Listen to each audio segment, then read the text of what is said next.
Et ça n'a pas tout sous, par exemple, un combat partiel. Cela va commencer et cela va prendre fin. Et cela va tout sous, parce que la carte va combattre à perpétuité. Donc cela veut dire quoi? Dans chaque génération, il va combattre. Maintenant, je me pose la question, je te pose aussi la question. Tu es dans quel type de combat? Parce que c'est bien de combattre, mais il faut aussi savoir, tu es dans quel type de combat. Est-ce que le combat est un combat où il est balaka ici, ton combat est un combat où il est zonaka? Parce que c'est comme ça. D'autant que Dieu a béni Abraham dans la perpétuité, d'autant que Dieu voulait lui annoncer qu'il y aura aussi le combat à perpétuité. Donc ceux qui ont voulu à côté, il va être battu, oh, il va continuer à la ciment, là, on va s'en aller, par contre, maintenant, si on a eu, oh, il y a un macabre, oh, il faut lui tourner, dans un combat, il y a des mini. Dans un combat, il y a des mini. Donc, ce combat, les gens ont à perpétuité. Donc, ce combat, les gens ont à perpétuité. Et ça va combat encore, il y a temps partiel. Mais du fait que tu ne peux pas informer au commissaire Momolaï, parce que de plus en plus au commissaire Momolaï, les gens ont osé dire ça pour qu'on a multiplié le mécanisme pour aller à Kokumisayo. Parce que il y a un conseil qui a dit tout le j'ai comme envie de dire, connaître le nom à réalité foité. Il faut rater pour l'homme et il va dire qu'on a suscité dans le titre de la félicité pour nous chaque saison. Amen, amen. Donc, ceux qui ont raté pour l'homme, il va envoyer le Philistin. Et chaque année, chaque saison, chaque génération, ils vont commencer à revenir. Pour ça, la année, au Bouddha. Voilà pourquoi j'ai envie de conseiller à une personne. Fais très attention quand tu t'engages dans un combat spirituel. Parce que Nathan, il y a ici à abandonner, il y a un petit cas. Quand tu es dans le Gawada et il y a un salami, à son coup, il y a déjà. Soit du fait qu'il y a évité dans son coup, il y a déjà, et qu'il y a comprendre que il y a ignorant, qu'est-ce qu'il va faire? Il va multiplier les stratégies afin de continuer à lutter avec toi. Je prie Dieu pendant cette soirée. Zamba pécho ma coquille, il y a un long la bitumba, on se fait ça commercial. Ma bitumba est tel temps où nous sommes à la mort stable. Zamba pécho ma coquille à Boulon, Mayabo. Ma bitumba est c'est moi à la connexion, mon robot est dans le code, je suis à téléphone, mais pas au composé à réagir. Zamba pécho ma coquille à Boulon, ma bitumba à Bobo. Ma bitumba est celle qui a fait oui, il y a des missions, il y a la prochaine montation de déplacement, il y a un peu de à besoin charge là. Ça va bien sur ma côté à Colo dans la bitumba wana. Oh, il y a des gens qui ceux qui n'ont pas dit caca, la famille chez la casa famille, ça va bien sur le Colo wana. À des fois, certaines personnes ne comprennent pas. Les gens ne vont pas mourir pour sous temps au su avant pour faire poisson. Au commis sous la bénédiction qu'on a sous. Donc directement, aux endroits au fond, c'est là où tu as le poisson. Et au créer, c'est là pour la voiture de ce maboya. Voilà pourquoi la bonne exemple. Ça va plus sur mon côté pour le moment de tout Maya Congo. On se la garde pour tous les pas des territoires qui étaient à haut Christopher la bichot. Oh, Gédéon la bichot. Pourquoi? Parce qu'au fond, voilà, c'est là, par contre, parce que c'est pas l'équipe. Ça va plus sur mon côté pour le moment de tout Maya Congo. Ça va plus sur mon côté, voilà. La parole de Dieu d'entrée les buts. Vous n'allez plus entendre cet adage en Israël que le père a mangé les raisins dans le mur et les enfants étaient agressés. Pourquoi? Parce que nous avons compris que dans le père premier, ceux qui autrefois parents qui n'arrêtaient à Colomba, c'est que pas de la mort, pas ça la ligne, pas côté Colomba.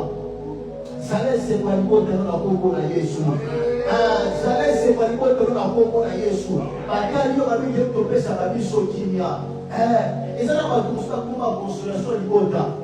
Papa Zanaï, maman Zanaï, mais ceux qui m'ont taillé, on qui paye du guerre. Pourquoi? Parce qu'à l'homme du tout, c'est que tu laisses la ligne, il faut pas. Ça va payer, ça y va Kokiwana. Ceux qui peuvent au Yébi à côté, ça m'est arrivé là, on va dire la victoire de l'eau. En fait, que tant qu'on peut sauver, on compte à la haute, on va remporter la victoire.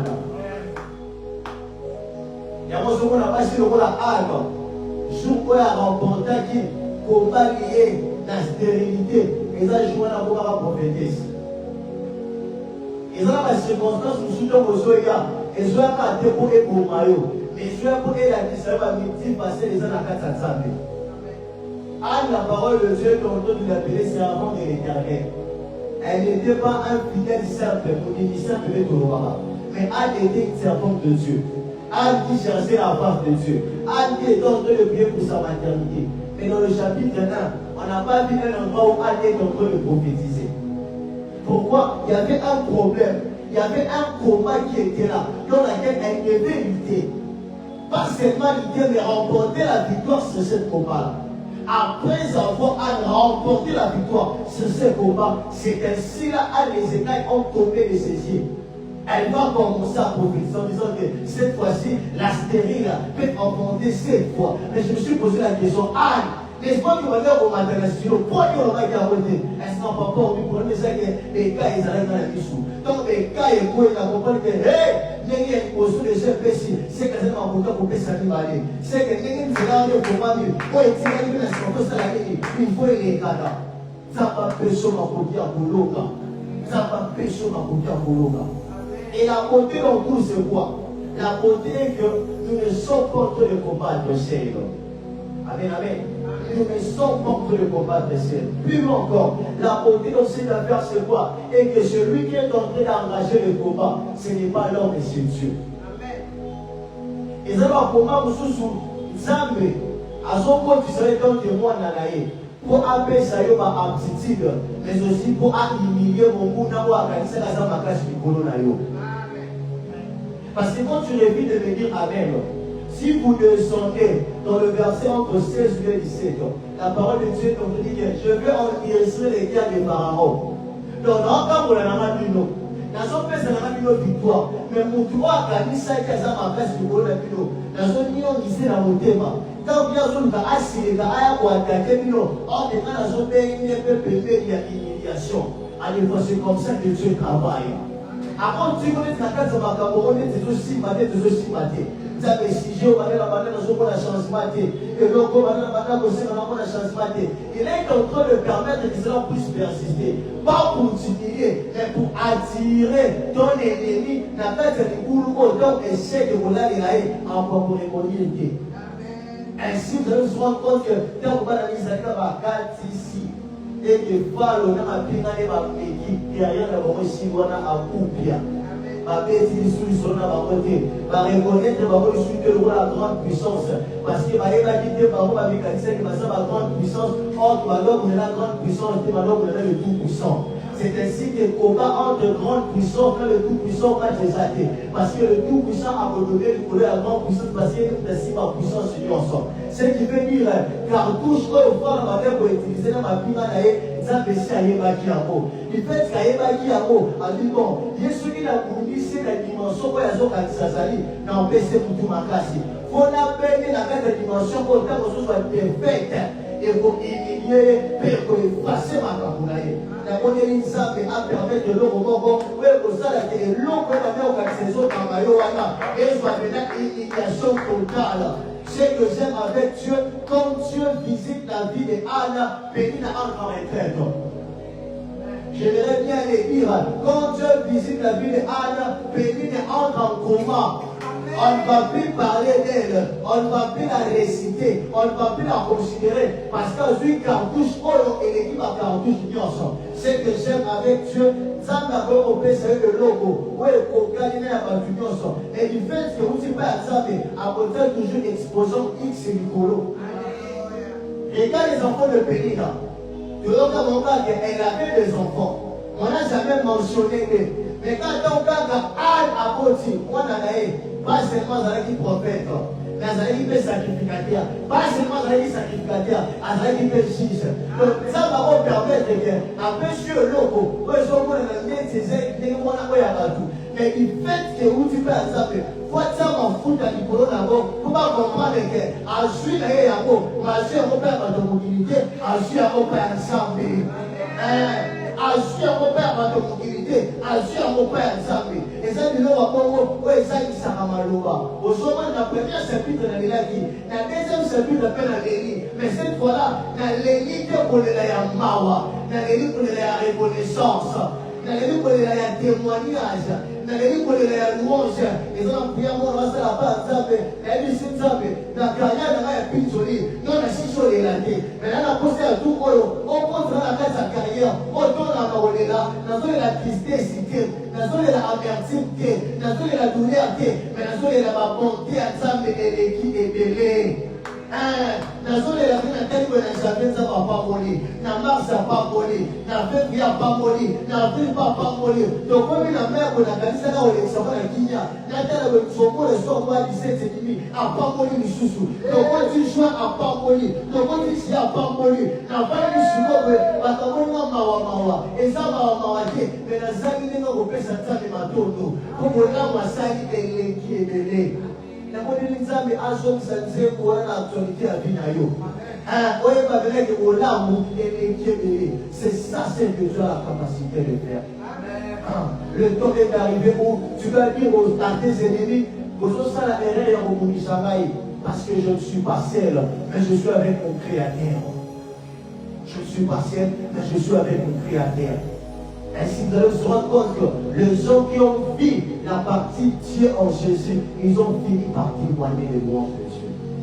Il m'a prié ainsi que le fait de mon cœur, que l'Éternel aussi puisse le faire dans ta vie, dans le nom de Jésus-Christ. Amen, amen. Alors pendant quelques minutes, nous allons prier. Nous allons prier. Je ne sais pas si tu es prêt pour faire cette prière. Je ne sais pas si tu es prêt pour faire cette prière. Ce que j'aime avec le combat accompagné de Dieu, ce sont des combats qui ne viennent pas pour nous briser ou nous humilier, mais ce sont des combats qui viennent pour nous amener vers la gloire. C'est ça la particularité des combats avec Dieu. Donc, ils ont été pour Ekitisayo, ils ont été pour Niokolayo, mais ils ont été pour Matisoka Kanakemo. J'aimerais que là où tu es, avec Sansabe, Zabe, ceux qui n'ont pas l'air au Boudaka Boko, Yaka Boudana Siko. Ceux qui n'ont pas l'air du Tumako, Mamoko Kidaku Kidaku, Yaka Boko Tanamai. En fait, il n'y a pas seulement un Bouddha, mais deux Bouddha. Et voilà pourquoi j'aime cette phrase de la parole de Dieu qui dit avec Dieu, nous ferons des exploits.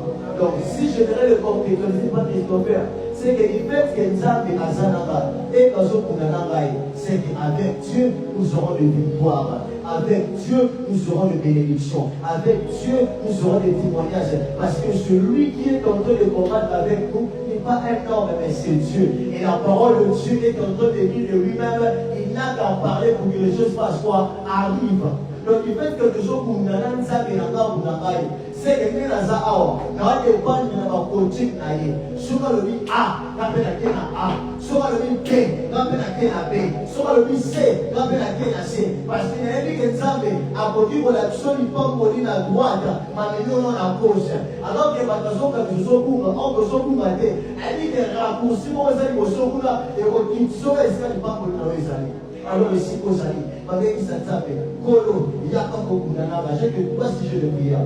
Malgré ça tape, Yaka Kokunanaba, la Bitumba Yabinangai, la Bitumba Yikotanangai, la Oetari Avenue Nangai, la Oetari Bandekonanga, Yaka Kokunanaba, parce que la vie est comme dans un Kounanayo, Bitumba Zali Ayo, mais le long est Zali Aye, Yaka Kokunanaba, est-ce que tu peux lever comment commencer à prier? Alors, vous avez là.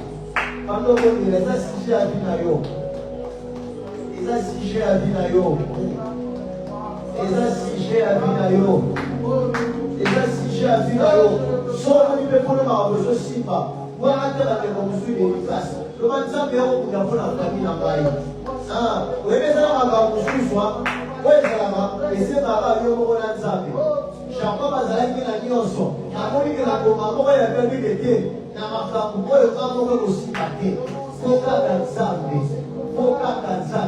Est-ce que tu peux lever ta voix? Le Banzambe a Boudanabaï.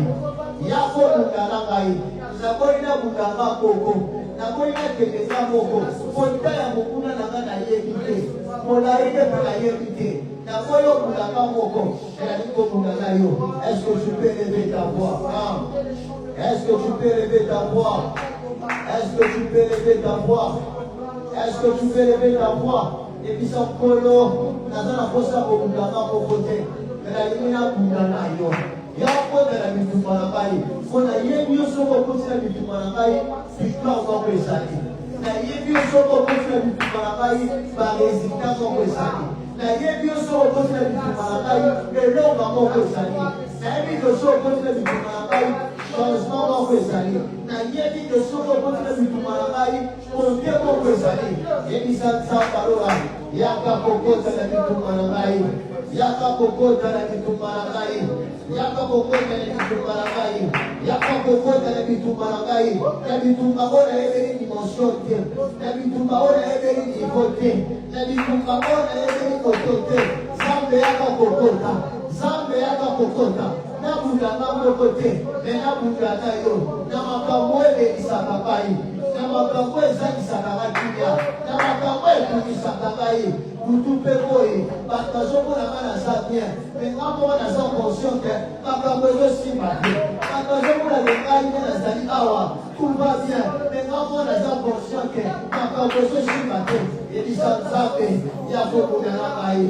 ya kokundana ngai nakundanga moko te me nakundana yo nakundanga moko te me nakundana yo nayebi ke soki nakundi na yo je veux faire des espoirs nayebi ke soki nakundi na yo j'irai en avant nayebi ke soki nakundi na yo je vais témoigner yebisa nzambe na oyo osala semblant nakoki kosala semblant nakoki komaske makambo nakoki kosipa yango me nalingi ete nzambe nakundana yo nakundana yo nakundana yo banya komba ezala komba ozoeza kombo nanga jakoba ozokomisa nga israel eza komba ezala komba oyo ozopermettre nga nasala baespoir na yo est-ce que tu peux lever ta voix so nazalaki yo nayeisa nzambe na bituma ya bapréparatif oyo nakundana yo elongo na bituma ya mosala oyo nakundana yo elongo na bituma ya libota oyo nakundana yo elongo na bituma ya baver oyo nakundana yo elongo Zambe na bituma dans les œuvres de la foi oyo tolingi tokundana yo tolingi tokundana yo tolingi tokundana bato ya mokili te tolingi tokundana yo ete yo okokundela biso oyo alingaka na nzambe nzambe soki akotaka te bitumba na yo bitumba na yo elongaka bitumba na yo ekomaka bitumba ya nzambe quand tu entres dans un combat que tu avais commencé ce combat-là héritera plus de combat et cela deviendra le combat de Dieu. C'est ainsi que alors que les enfants d'Israël alors que les Égyptiens pensaient qu'ils étaient en train de combattre les Israélites, en réalité, en vérité, ils étaient en train de combattre Dieu. Pendant où ils s'ensemble,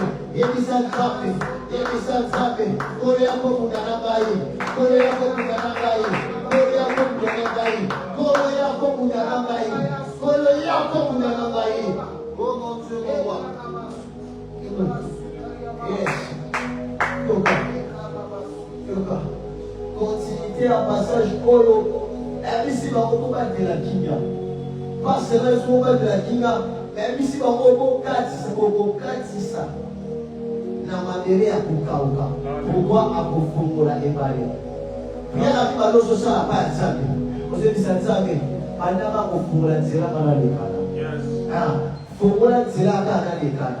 Pona vi na ngai. Pona libota na ngai. Pona bandeko na ngai. Pona kusala na ngai. Fungola ka nzela na lekana. Fungola ka nzela na lekana. Fungola ka nzela na lekana. Ebisa nzambe. Soki opasolaki mai na ntango ya Ejipito. Po ete bana Israele bakatisa. Fungola mpe nzela. Nakatisa kelela mambo ya lipamboli na ngai. Nakatisa kelela mambo ya visitation na ngai. Nakatisa kelela mambo ya témoignage na ngai. Est-ce que tu peux lever ta voix et commencer à prier? Ebisa nzambe. Fungola ka nzela na lekana. Fungola ka nzela. Yabi no makambo ale bisalo za makasi. Yabi no makambo na wabi keza makasi. Soki expliquer mutu, mutu comprendre te. Soki na bete mutu misolo, mutu comprendre ngai te. Mais fungola ka nzela na lekana. Fungola ka nzela na katisa. Fungola ka nzela na koma na ngambo. Parce que le pays qui coule le lait et le miel, ce n'est pas l'Égypte. Et le pays qui coule le lait et le miel, c'est de l'autre côté de la mer.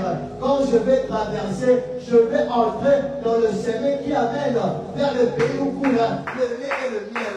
Et Isaka Nzambe, Fungola nzela, Fungola nzela, nakatisa. Fungola nzela, nakatisa.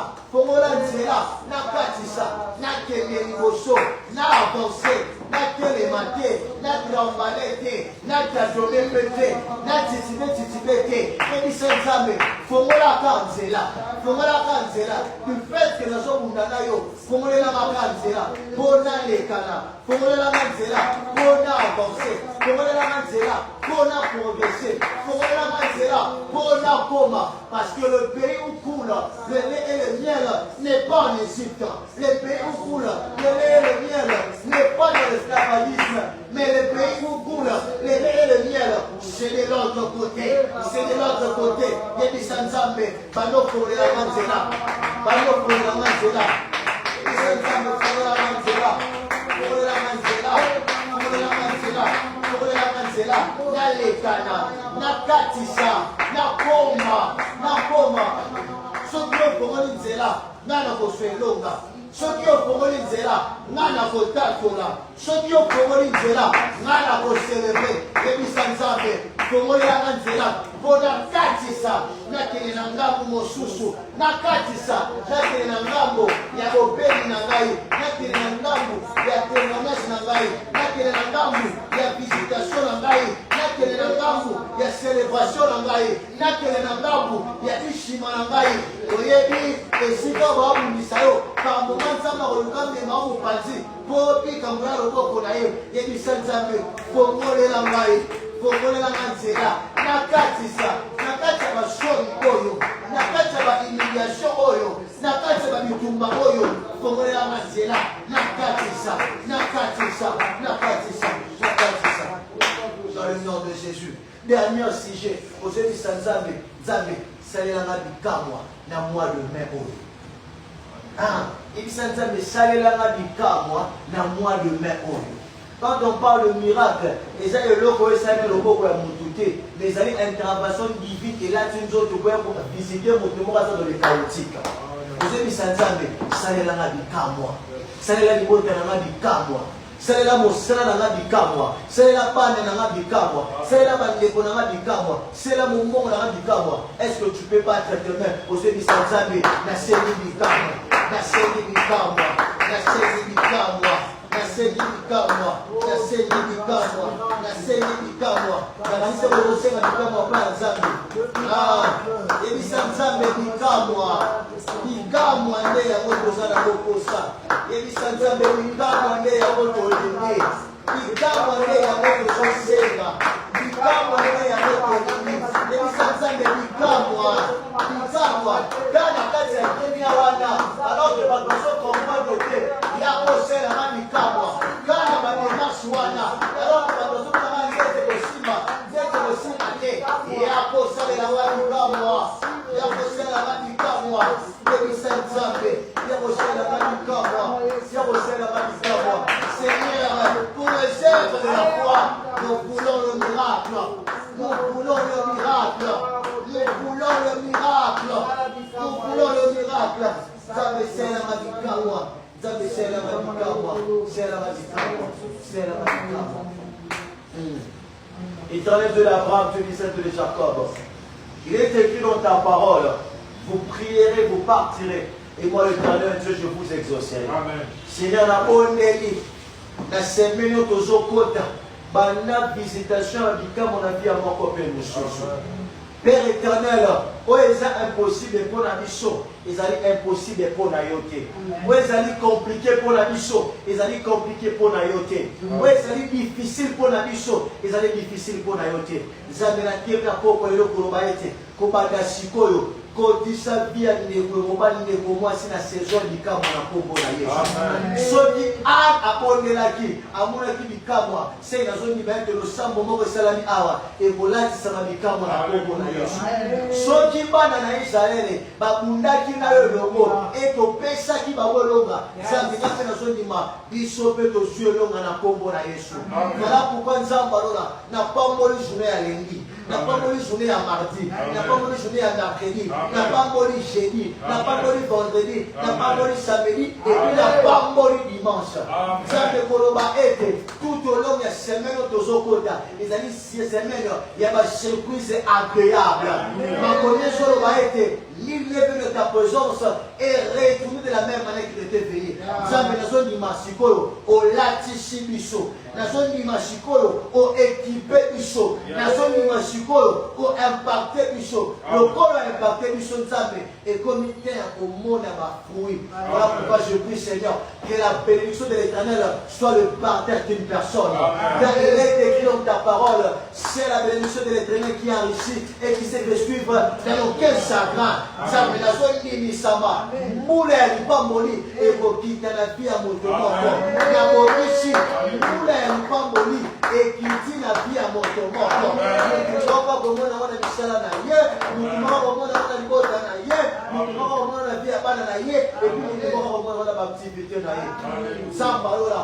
Olebina makoki na yo ozalaka na nsima ya maloba ya masali na yo nabondeli ete Nzambe maloba oyo ebimi oyo ekwela na pamba te mais ekota bambuma na kombo ya Yesu afin que tous ces souvenirs ezalaki na le 17 mai moko Nzambe alobaki apesi elonga epuis tobikaki yango ezalaki na le 17 mai moko Nzambe alobaki apesi miracle mpe tobikaki yango ezalaki na le 17 mai moko Nzambe abetaki liso ya liberté mpe tozwaki yango nazondibisama touti kokatisa sikoyo et de la même manière tokatisi tozokende ntina te ya promisse na biso et nous allons aller jusqu'au pays où coule le lait et le miel. Nous allons toucher cela et nous allons recevoir cela et que cela soit ainsi dans le nom de Jésus-Christ. Amen. Est-ce qu'on peut acclamer le Seigneur? Est-ce qu'on peut acclamer le Seigneur?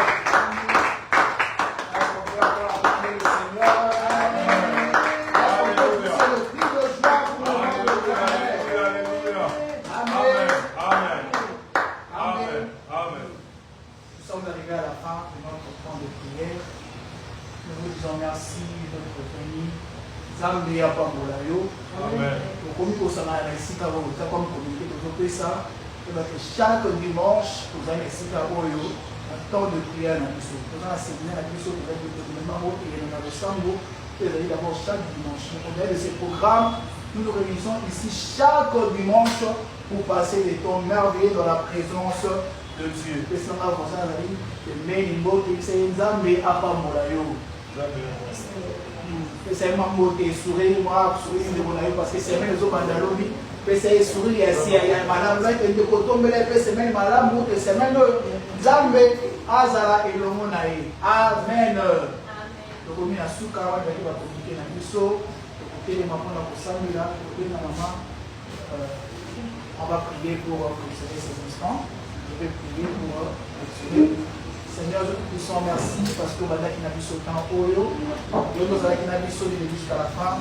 Merci pour ta gloire, merci pour ton esprit, merci pour ta présence qui nous a dirigés du début jusqu'à la fin. Nous voulons rentrer dans nos maisons, sois avec nous. Je bénis la semaine de tout à chacun de nous. Laisse que le miracle puisse nous accompagner. Comme la parole nous dit, voici le miracle qui accompagnera. Si nous voulons vivre le miracle, comme Père éternel, tu viens de nous dire à travers la prédication de ce soir, laisse que le miracle puisse marcher avec chacun de nous tout au long de cette semaine. Comme la parole nous dit, Seigneur, oui, le bonheur et la grâce m'accompagneront. Je déclare que le bonheur et la grâce vont accompagner chacun de nous. Dans le nom de Jésus-Christ, nous disons Amen 3 fois. Amen. Amen. Amen. Amen.